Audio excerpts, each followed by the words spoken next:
what you just said about people being brutally honest with themselves, and in that it'll kind of tend to make you be more honest with the people who you love and care about. Hopefully. Right? Hopefully. So I have a question. I had a conversation with a friend of mine a few days ago, and without going into the conversation, we kind of had this discussion about whether congratulations and praise is more valuable than correction. And so I just wanted to get y'all's idea. So as far as being effective in helping a person to grow and to move along, is praise, congratulations, and like encouragement more valuable, or are they the same as correction and redirection? And say it again.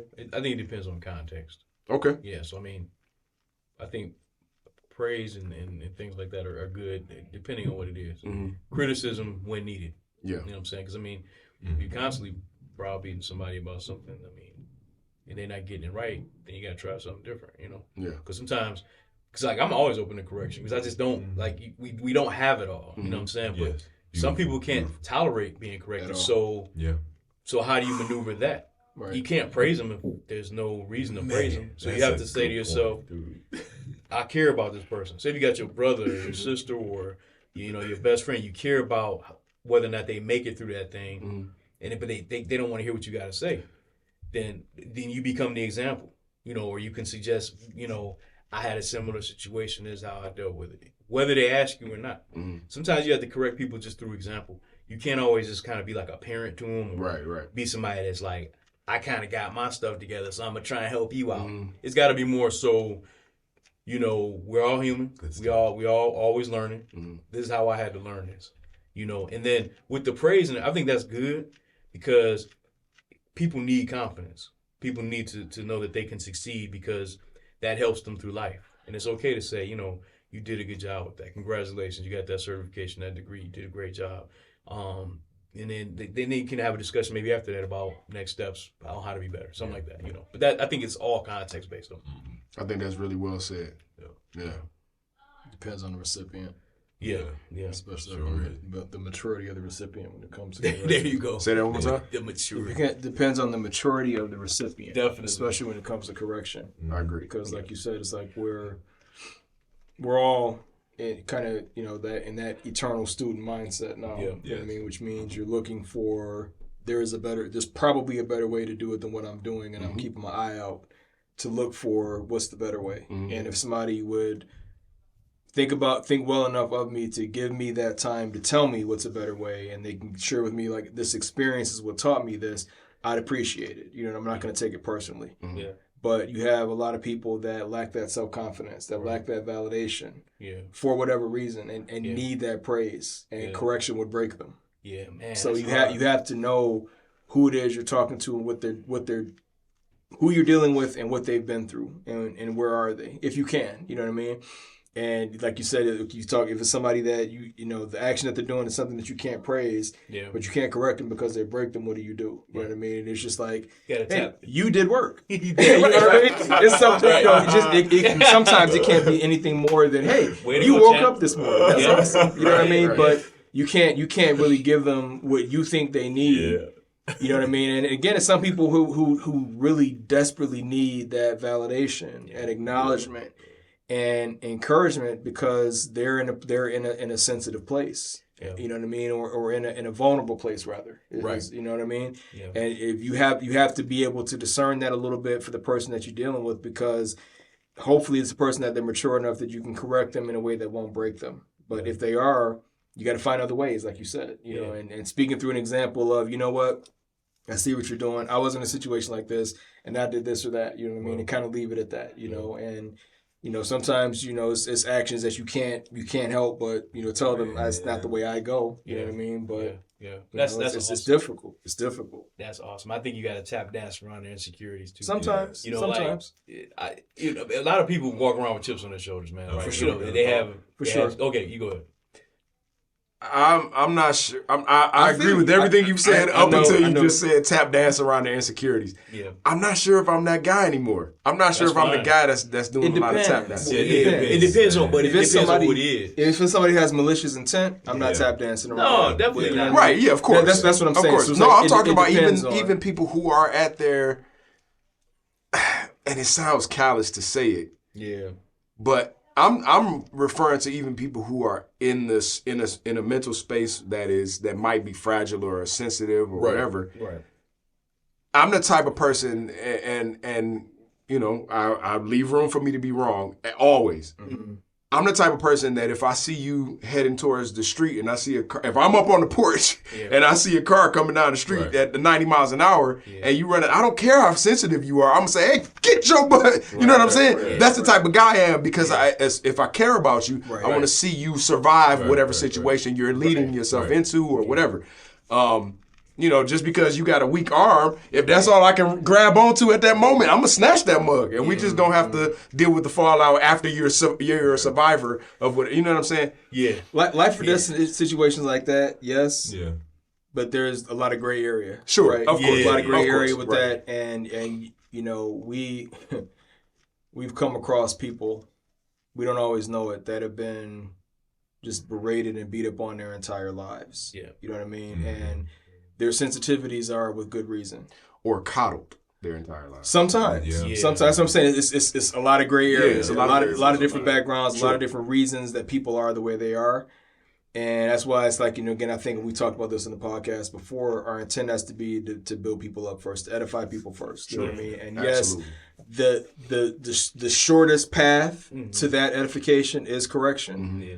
But not everybody is able to handle it. So you got to find, even if it's not tiptoeing around their insecurities, sometimes it takes an effort. And we talk about this a lot. Mm-hmm. Sometimes it takes an effort. I've talked to all of you all about this. Mm-hmm. It takes an effort to find out where a person is before you take the time or the risk of I'm going to weigh in on your situation. Yeah. Because our upbringing, to me, was very short-sighted because it didn't matter what problem a person brought to you.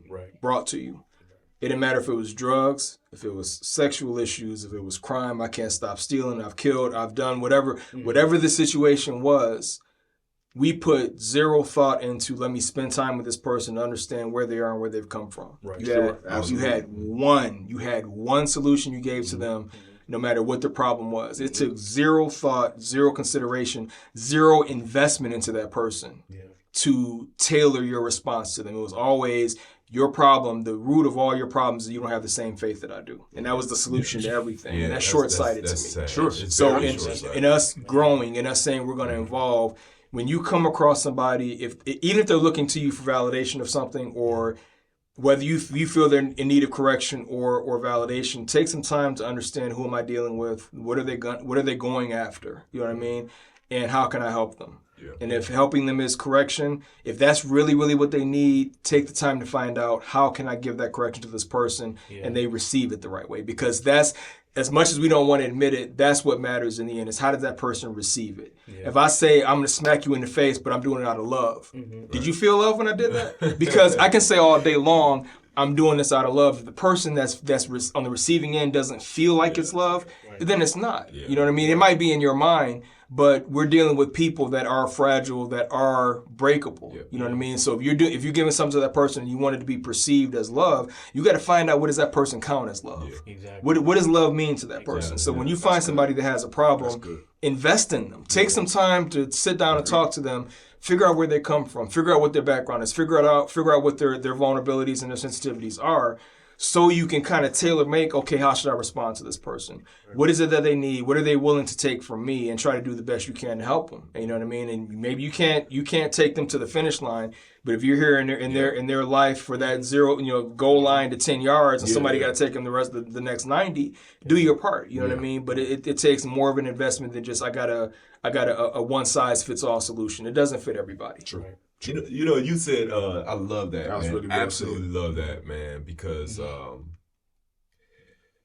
way we was raised. Yeah, bro. It's rough. Yeah. It's really rough. Yeah. And when you were saying that, you know what I thought about myself? Mm-hmm. is why am I so special that this person wants to come to me? You know what I'm saying? Have to be thinking that way. Huh? You have to be thinking that way, right? Like, and not in a negative way. It's not a negative way. What it is. This person put in my path, so I can do something for them. Exactly. What can I do? Exactly. And I'll be cognizant of that.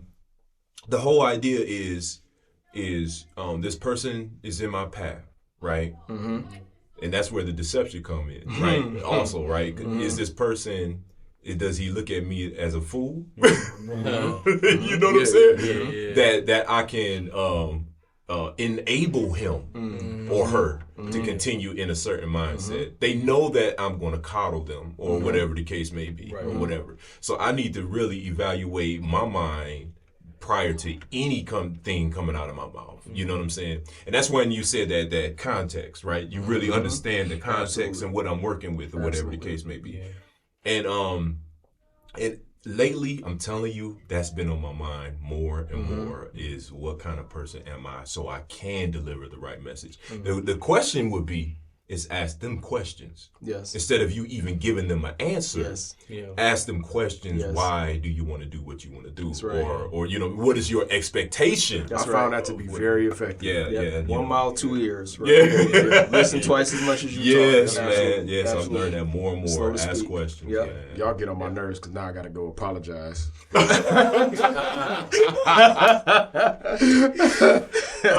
listen, I thought better of my approach to the last conversation. But that's I was about to say that's part of growth. I'm never the person that's not willing to apologize, especially once I get to a point where I'm like, wow, maybe that person didn't, like you said, maybe that person didn't receive. Because I whatever I'm doing, especially these days, whatever I'm doing, it's out of love. Whatever I'm doing, for sure. Where the man that I am now, there's no malice in my heart towards anybody that I know or that I come across. And so, but that, like you said, and that I appreciate that you said that, and I appreciate that you said it on the air, that their reception or their perception equals the reality that they see. You know what I'm saying? However they perceive it, that's real to them, and that's valuable. And of course, we all know that, but it's important to be said. And so I'm gonna have to go. Jesus, I'm freaking apologize.